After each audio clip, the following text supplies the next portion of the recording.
Alors bonjour et bienvenue une nouvelle fois sur l'espace dédié au site mécaniqueuniverselle.net. Le site qui essaie de démontrer que l'humanité a un sens, une orientation, l'évolution humaine, une orientation, une destinée.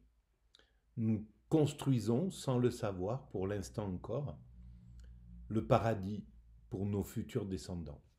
Alors il faudra quelques siècles encore d'évolution. On voit bien que la, ce travail de, d'évolution prend du temps. Il s'agit de maintenant, par exemple, chaque époque a son, a son moment historique dans cette évolution. Il y a eu un moment, il a fallu se répandre sur l'ensemble de la planète pour aller s'adapter à tous les milieux. Euh, voilà, nos frères inuits ont adapté l'humanité sur les glaces de l'Antarctique ou de l'Arctique. J'arrive jamais à me souvenir si c'est l'Arctique ou l'Antarctique. Bon, bref, les nos frères aborigènes se sont ont, ont compris, ont vécu, ont apprivoisé, on pourrait dire, l'Australie, ce que nous appelons l'Australie, etc. Voilà. Bon. Alors, par exemple, voilà, cette partie de l'humanité, il y a très longtemps, a, a- avait comme mission inconsciente d'adapter l'humanité à chaque environnement, au désert, etc. etc. Voilà. Euh, à un certain moment, avant, antérieurement, les premiers hommes, nos frères humains, les premiers humains, ben, ils ont permis à l'humanité d'acquérir le cortex, la position debout, les pouces préhensiles, la dextérité, l'utilisation la découverte enfin la découverte, la maîtrise du feu, etc. La maîtrise de tout un tas de choses. Évidemment, tout ça découle de nos origines plus anciennes. On n'est pas une espèce qui est arrivée spontanément et qui serait déconnectée de la nature. On n'est pas déconnecté du tout de la nature. Nos origines, notre morale, on la tire de la morale déjà présente chez nos cousins chimpanzés, chez nos ancêtres qui étaient qui vivaient sous cette forme-là.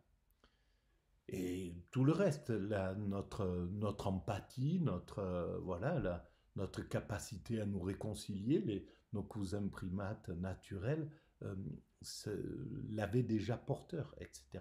L'ont déjà en germe. Donc voilà, ça fait partie de cette évolution. Et aujourd'hui, nous sommes à un moment de cette évolution.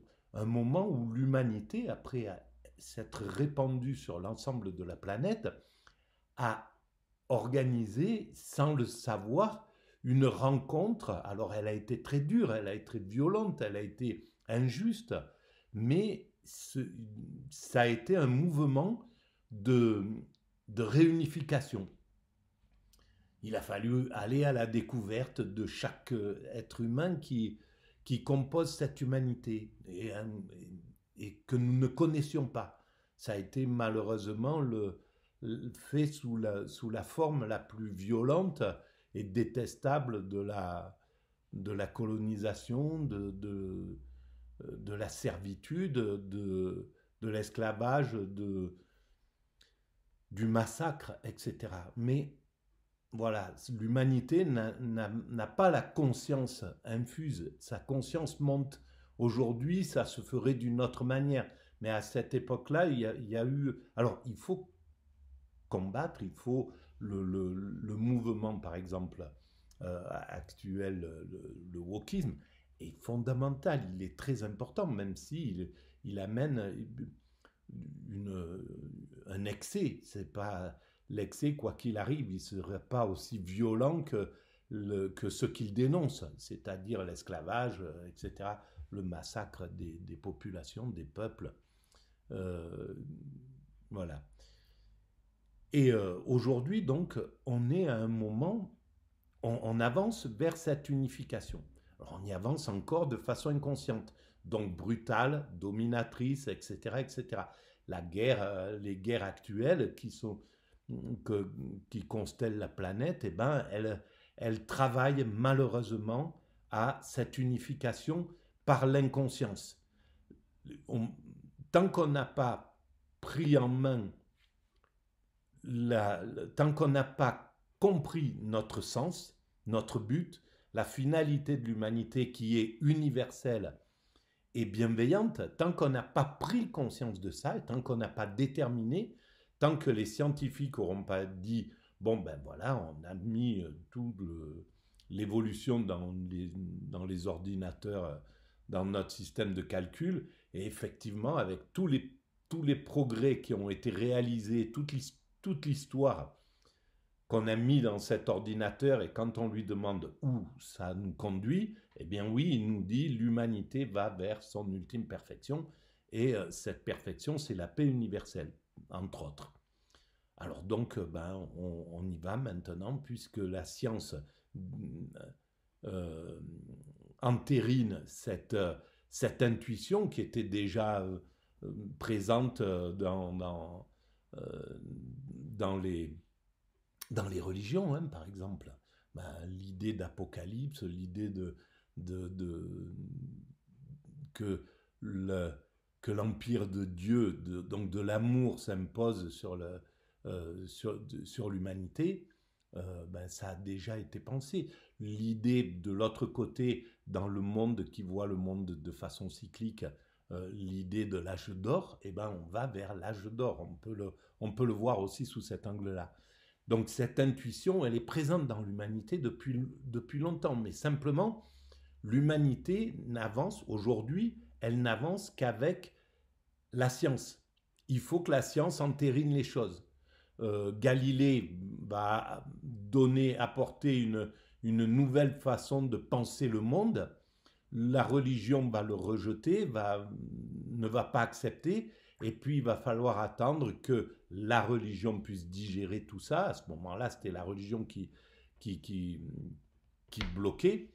Il va falloir attendre que la religion accepte que la science dise, bon ben oui, on entérine la théorie de Galilée est juste, et on l'utilise dans notre façon de penser. On la fait monter dans notre conscience. Pareil avec Darwin, pareil, etc., etc. Donc, il faut que ce soit la science aujourd'hui qui entérine les choses. Donc, on attendra que la science dise, oui, bon, c'est bon, l'humanité a un sens, un but, et au lieu de le faire de façon inconsciente, en utilisant la destruction, la guerre, l'asservissement d'autrui, etc., ce qu'on est en train de voir, hein, parce que c'est juste ça. Les guerres qui sont là, c'est les États-Unis qui veulent garder le leadership, et les Russes et les Chinois qui veulent le prendre. Voilà, on en est à ce point-là, voilà, ou qui veulent qu'il soit partagé, par exemple. Bon, ça va engendrer des guerres, des stratégies, des choses par des dominants dont le rôle n'est pas l'empathie, mais la domination. Donc, ils s'en fichent que ça massacre des peuples. C'est pas c'est pour ça qu'on peut quasiment les ranger du côté de la psychopathologie. Ils n'ont pas, ils ont pas la possibilité psychologique de dire bon, on va arrêter le massacre quand même. Il y a peut-être autre chose à faire.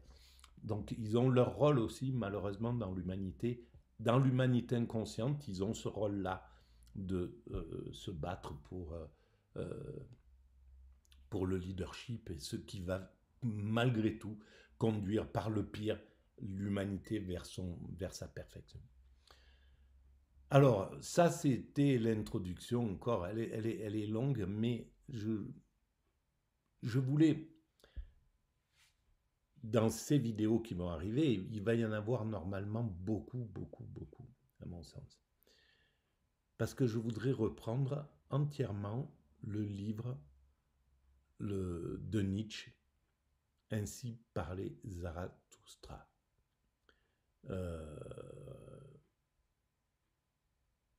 C'est le... Voilà. Je pense que... Alors, pourquoi je me souviens plus exactement ce qui m'a mis sur sur ce désir. Je pense qu'il a compris que l'évolution de l'humanité va vers cette vers sa perfection. Et c'est là où il faudra, parce que je me souviens plus, je l'ai lu, le Zarathustra, il y a longtemps, mais je m'en souviens plus du tout de l'articulation. Donc on va le reprendre pièce par pièce et on va utiliser pour ça un site qui est vraiment intéressant qui s'appelle Littérature Audio. Et c'est des bénévoles, des gens qui lisent pour les gens qui ont des difficultés à lire, et puis pour ceux qui préfèrent l'audio, donc qui lisent des ouvrages. Donc on va utiliser ce site qui est vraiment génial, littératureaudio.com, et qui est magnifique. C'est gratuit, c'est vraiment... voilà, ce vers quoi doit aller et ira l'Internet. Un jour ou l'autre, il passera au patrimoine universel, et donc on en aura fini du fait que ça enrichisse certains, etc., etc. Pour l'instant, c'est encore le business qui fait évoluer l'humanité, mais c'est qu'une étape de l'évolution humaine. Cette étape-là, elle va se résorber dans un siècle où on en aura fini avec l'argent. Il y a un moment où tout passera au niveau du patrimoine universel. Mais il faut que le niveau de conscience permette ça. Pour l'instant, on n'en est pas là. Donc pour l'instant, ce qui construit l'humanité, c'est le business, c'est le fait que les choses valent le temps, et etc. Alors ça relate les belles choses, même les choses idéalisées, nos idéaux en somme. La, alors, attendez, excusez-moi, une seconde. Oui, Pascal, dis-moi. D'accord, ok. Ben, je te, je, je t'attends. Hein, je t'attends. Je suis en train de faire une vidéo. J'arrive. À tout de suite. Bisous. Ok, chez moi. Voilà, excusez-moi. Donc, euh, voilà. Donc, pour l'instant, c'est comme ça, mais on peut. C'est la vie qui est comme ça. Et c'est là où peut-être Nietzsche est aussi. Mais Nietzsche, il est hyper important en réalité. Nietzsche, il est hyper important. Et donc, il a compris, peut-être parce que c'est un poète, et les poètes, ils sont ils sont touchés par la grâce divine, mais comme, voilà, ils sont touchés par la grâce divine. Peut-être que lui, il le sentirait pas de la même manière, mais bon, ils sont touchés donc ils sont justes, quoi, voilà. Et en plus, sa vie, elle s'est organisée parce que pour moi, il n'y a pas de libre arbitre, et d'ailleurs pour lui non plus. Et donc, sa vie s'est organisée. Alors, voilà, s'il n'y a pas de libre arbitre, pour moi, c'est le divin qui fait le libre arbitre, qui décide les choses. Et donc, il décide pour Nietzsche qu'il ne rencontrera pas la célébrité, qu'il sera obligé de s'isoler, que son caractère va faire que il n'aura pas les problèmes qu'engendre l'argent, le fait de devenir célèbre, la célébrité, la richesse, ou des choses comme ça. Ou le fait de pouvoir d'être un séducteur, par exemple. Il a perdu du temps à rien en dehors de ce qu'il a écrit. Donc, c'est la façon dont il a été psychiquement constitué fait que ça l'a isolé et dans cet isolement, il a pu être totalement juste. Il a pu ne pas avoir besoin de chercher à séduire, de chercher à... etc. Et donc, il est juste. Et dans cette justesse, il y a quelque chose de magique, quoi. Et donc, l'homme, alors je ne sais plus pourquoi je parlais de ça, mais euh, cette humanité, en somme, d'abord, c'est l'ensemble humain qui doit atteindre cet état. Et donc, pour que l'ensemble humain atteigne cet état, il faut qu'on puisse avoir une conscience universelle. C'est-à-dire qu'on cesse, qu'on en est fini avec ma nation, mon pays, ma région, mon village est supérieur à celui d'à côté, etc. Et donc, il va falloir se détacher de ce modèle. Et ça va prendre un siècle, 2 siècles, je ne sais pas encore, de lutte, de bagarre, de contradiction. Mais cette lutte, si on en est au point où nous en sommes aujourd'hui, c'est parfait, c'est juste. C'est pour ça que l'humanité va vers son ultime perfection, parce qu'elle est toujours parfaite au présent, tout en étant perfectible. Elle peut pas être plus loin que ce qu'elle est. Aujourd'hui, nous sommes en 2025, le 31 août 2025, l'humanité, si on la photographie dans son ensemble, elle en est là, avec des mecs qui sont dans des tranchées encore en Ukraine, des types qui se massacrent à tel endroit, etc., en Afrique ou ailleurs. Voilà, et en même temps, des humains qui construisent, qui font, etc., d'autres qui luttent contre ces guerres, qui cherchent à mener la paix. Il y a la lutte entre les progressistes et les réactionnaires, ceux qui veulent qu'on revienne vers quelque chose de plus, un État plus solide, plus exclusif, et ceux qui veulent aller vers quelque chose de plus inclusif et universellement inclusif. Et cette lutte construit l'humanité. Voilà, on en est là. L'humanité aujourd'hui, la photo du 31 août, elle est comme ça. Et elle est parfaite parce qu'elle ne peut pas être plus loin que ça. On ne peut pas être le 31 août 2225. On est en ce qu'on appelle, nous, bon, on a coupé le temps comme ça, mais le temps, c'est pour l'humanité, c'est pour construire l'humanité qu'on a coupé le temps. Nos cousins primates, ils n'ont pas besoin de s'intéresser, nos cousins chimpanzés, ils s'en foutent de savoir ou de découper le temps, qu'on serait tel jour, etc., le 31 août 2025 ou quoi que ce soit. Tout ça, c'est des constructions pour construire la perfection, pour amener l'humanité à son ultime perfection. Et malheureusement, on croit dur comme fer qu'on est en 2025, que c'est du solide, ça. Voilà. Et c'est tout ça qu'il va falloir déconstruire. Donc, en fait, c'est toutes ces... Et Nietzsche parle de déconstruire tout ça, justement. C'est le rôle du lion.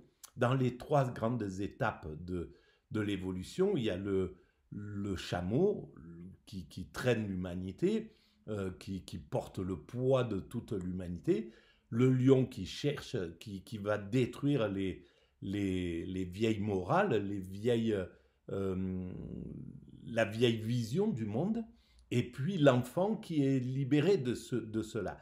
Et grâce à ça, l'enfant, quand il devient l'homme, il devient le surhomme, qui est libéré de tout ça. Il faudra voir ce que Nietzsche entend par surhomme, justement. C'est là où ça sera très important. Parce que, selon moi, le surhomme, c'est l'extatique. C'est celui qui a atteint l'éveil. C'est celui qui a atteint le... Donc, oui, effectivement, il est dans la joie absolue, il n'est plus du tout dans le calcul, il n'a plus du tout de perversion dans son esprit. Il n'a plus de capacité d'être malveillant. Donc, c'est pour ça qu'il faut que ça soit l'ensemble humain qui atteigne ça. Parce que s'il reste des groupes disparates, c'est pas possible. Il faut que l'état d'esprit général de l'humanité soit libéré entièrement pour être tranquille, quoi. Alors après, peut-être il restera des envahisseurs venant de l'extérieur. Je ne sais pas si ça existe, mais voilà, le seul risque qui risquerait, ça pourrait être à ce niveau-là. Euh, bon, bref. Et donc, déconstruire, c'est la période du lion. Et la période de l'enfant, c'est l'extatique. Lui, il a plus, il a plus de velléité en fait. Il a plus que la joie, la créativité pure de l'instant, de l'immédiat, être dans l'immédiat. Et donc c'est ça que je voudrais essayer d'éclairer dans cette, dans cette euh, série de vidéos. Voilà. Euh, Alors, ben, on va partir. Et là, voilà, ça sera l'introduction de, de, ces, de ce chapitre sur Ainsi parlait Zarathustra de Friedrich Nietzsche. Voilà. Allez, à très bientôt. Merci. J'étais en train de me demander, est-ce que je lis qu'est-ce que la dernière partie, justement, quand Zarathustra rencontre le surhomme. Euh, elle va être un peu plus longue, je vais essayer de voir. Alors, qu'est-ce que c'est déjà l'enfant, comment il le voit? L'enfant, c'est le moment lumineux et décisif dans Ainsi parlait Zarathustra. Il apparaît comme la troisième métamorphose de l'esprit, après le chameau qui porte le poids des valeurs imposées et le lion qui détruit ses valeurs et dit non. Et en fait, c'est ce qu'on est en train de dire. Quand la mécanique universelle détruit les valeurs. Elles sont pas, il y en a encore en pagaille, mais à détruire. Le wokisme, c'est ça. Mais c'est quand je dis quand j'écris que le mendiant au coin d'une rue travaille autant que le chercheur du CNRS qui travaille sur les SDF, et pourtant il n'y en a qu'un qui va recevoir l'amour de la société, à qui on va dire bravo, merci, etc. Votre ouvrage, il est important, etc. On va faire tout un tas de choses, alors que le mendiant, il fait la même chose, il travaille les âmes des gens qui passent, le psychisme de tous les gens qui le rencontrent, ils sont obligés de prendre une position, de dire mais c'est injuste, c'est ce monde, ou alors d'aller sortir leur propre méchanceté, oui, il n'a qu'à aller bosser, etc. Voilà. Mais il agit par sa souffrance, il modifie, il travaille l'humanité. Et comme le sociologue qui va écrire sur lui. Donc, et pourtant, il n'y en a qu'un qui reçoit un truc. Donc, ça, c'est pour détruire une vision, la vision traditionnelle, ce que le chameau portait comme poids.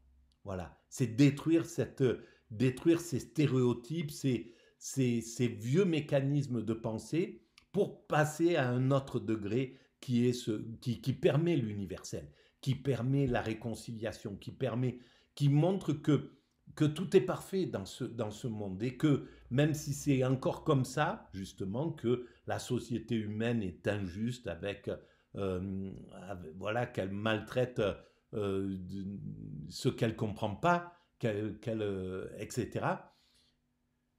Eh bien, c'est comme ça. Pour l'instant, c'est ça. On en est là. On doit accepter que c'est comme ça.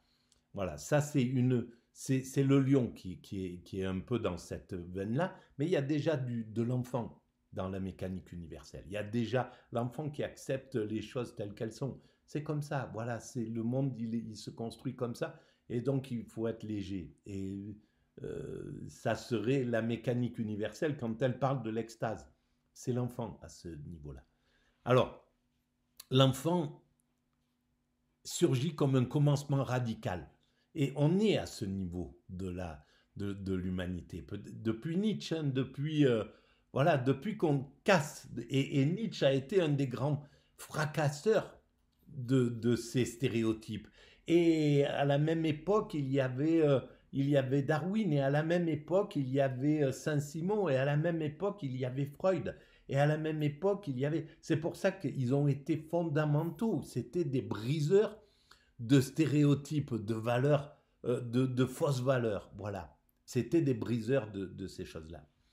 Alors l'enfant, il incarne l'innocence, non pas celle de l'ignorance, mais celle qui a traversé le fardeau et la révolte en même temps. Et là, il est réconcilié.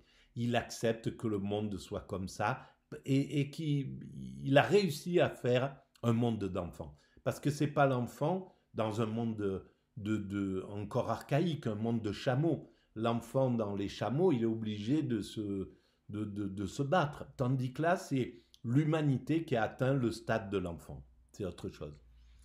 Il représente le jeu, la créativité pure, le oui sacré à la vie. Là où le lion brise, l'enfant invente. Voilà. Et donc, il faut qu'il y ait eu table rase des valeurs antiques. Donc, il faudra peut-être encore un siècle, 2 siècles pour atteindre l'enfant. Mais on va dans ce sens-là. Et c'est là où Nietzsche est vraiment incroyable. Donc, il est une roue qui tourne, qui roule sur elle-même, une spontanéité qui ne cherche plus de justification extérieure. L'enfant n'obéit ni ne se rébelle. Contre rien, il crée. Nietzsche fait de l'enfant la figure de la seconde naissance de l'esprit. Voilà, une légèreté retrouvée après le désert et le combat. L'enfant dit oui au devenir, il ne cherche pas un sens déjà donné, mais il donne du sens. Donc, on va vers l'enfant. C'est clair qu'on construit l'enfant. Et il faudra penser à détecter dans notre évolution les indices qui nous amènent, qui nous conduisent vers cet enfant. Il y en a plein d'indices comme ça.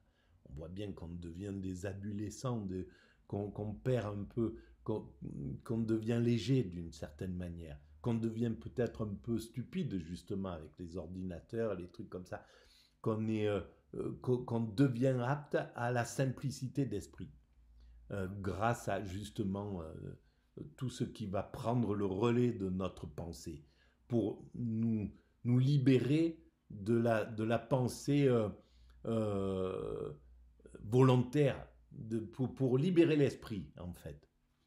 Voilà. Alors, ça, c'est le surhomme. Qui est ce surhomme? Alors, le surhomme, ben, on va voir comment ça se termine avec Zarathustra quand il le rencontre. Zarathustra gravitait encore sur les hauteurs, le front lourd de pensée. Il avait parlé aux hommes de marché, aux fous, aux ermites, et partout il avait vu la même chose, le regard fatigué de ceux qui espèrent un au-delà ou se contentent d'un confort médiocre. Alors il y a ceux qui cherchent un au-delà, qui ne peuvent pas voir le monde tel qu'il est. Mais c'est fondamental, ça. Il décrit le monde tel qu'il est, en fait. Il y a ceux qui vont s'accrocher à un monde après qui sera... et moi, je fais partie en fait, de ceux qui pensent qu'il y a un au-delà, qu'il y a peut-être un autre type d'exister, je ne sais pas, quelque chose d'autre, que c'est pas quelque chose un arrêt définitif, qu'on peut comprendre quelque chose quand on disparaît, quand on meurt.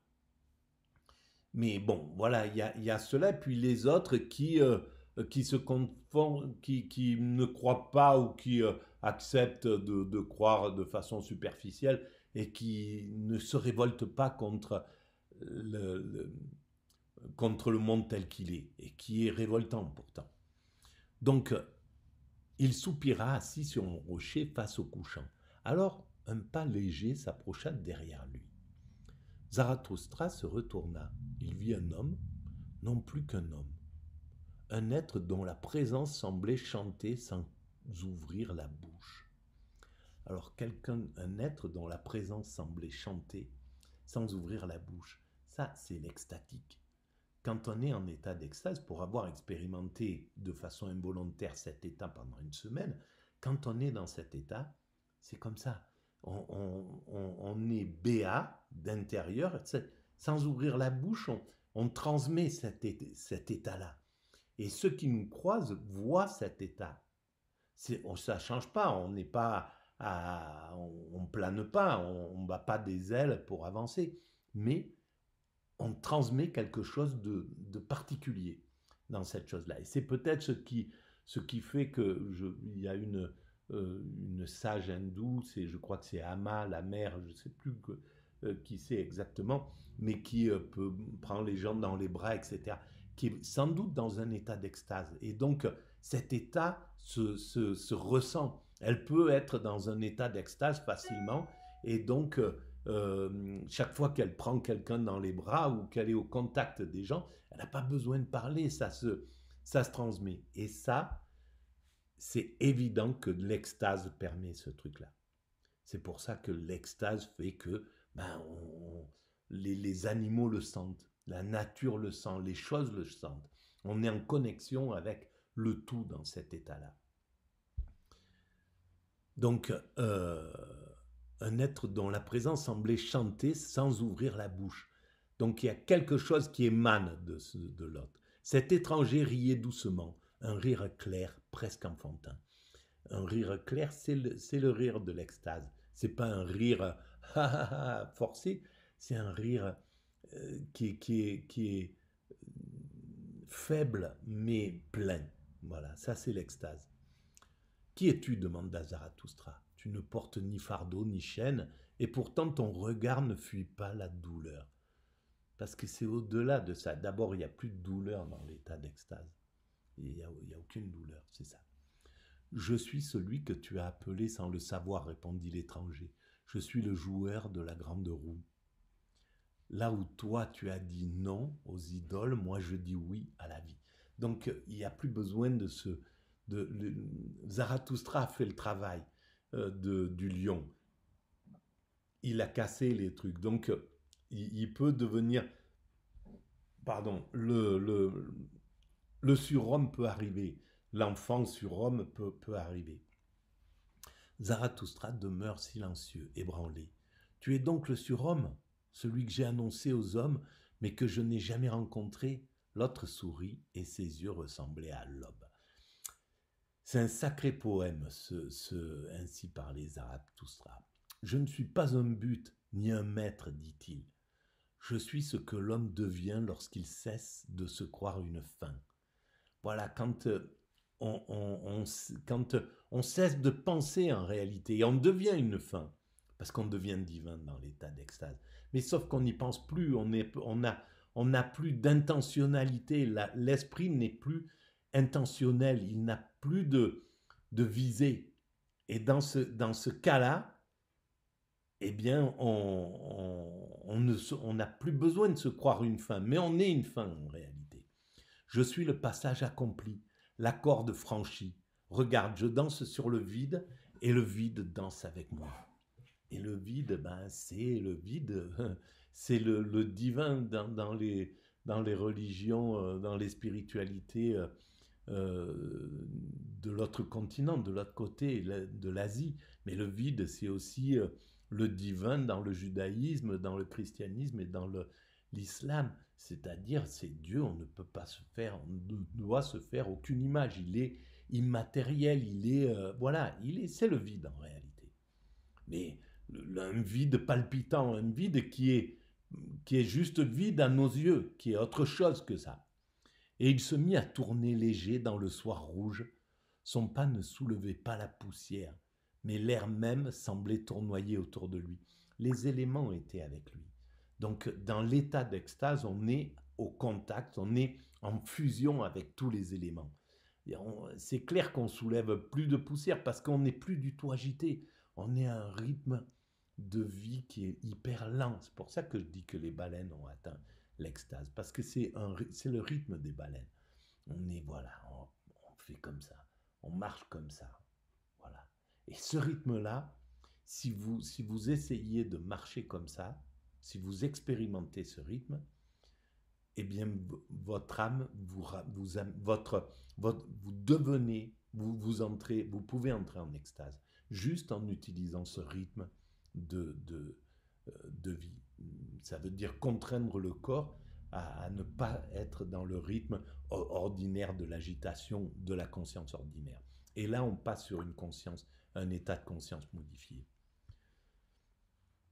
Zarathustra le contempla et pour la première fois, depuis longtemps, il rit, un rire profond, délivré qui lui remonta des entrailles comme une source. Il venait de comprendre qu'il existe en réalité, que tout ce qu'il cherchait, il était là. Alors il sut, le surhomme n'était pas un rêve lointain, il était déjà là, dans ce rire, dans ce contentement, dans cette danse qui accueillait le monde entier. Voilà, donc on est déjà apte à ça. Ça ne veut pas dire que l'humanité a atteint cet état, mais l'humanité atteindra cet état. C'est ce qui manquait peut-être à Nietzsche. C'était cette vision du devenir qui pouvait lui faire dire, bon, le surhomme, on est capable du surhomme, mais on ne peut pas parce qu'on a encore des étapes à franchir, des étapes de niveau de conscience à franchir avant d'atteindre la conscience ultime libérée de l'extatique. Donc il faudra quelques siècles encore d'évolution. Mais pour l'individu, pour celui qui veut devenir Bouddha, il peut devenir Bouddha. Celui qui veut devenir divin, il peut devenir divin en suivant justement ce dont parle Zarathustra, ce vers quoi cherche à guider Zarathustra. Voilà, les amis. Ben comme ça, j'aurais éclairé déjà cette chose. Alors bon, on va attaquer après la prochaine. Ben on va attaquer cette grande et longue série sur Zarathustra. Je vous remercie et je vous dis à très bientôt. Merci beaucoup. Et n'hésitez pas à mettre des pouces, à vous abonner, à envoyer le lien à vos amis, à parler de la mécanique universelle. Bon, le site est en panne en ce moment, malheureusement. On va attendre lundi que le système se réveille pour réparer ça. Voilà, à très bientôt. Merci, au revoir.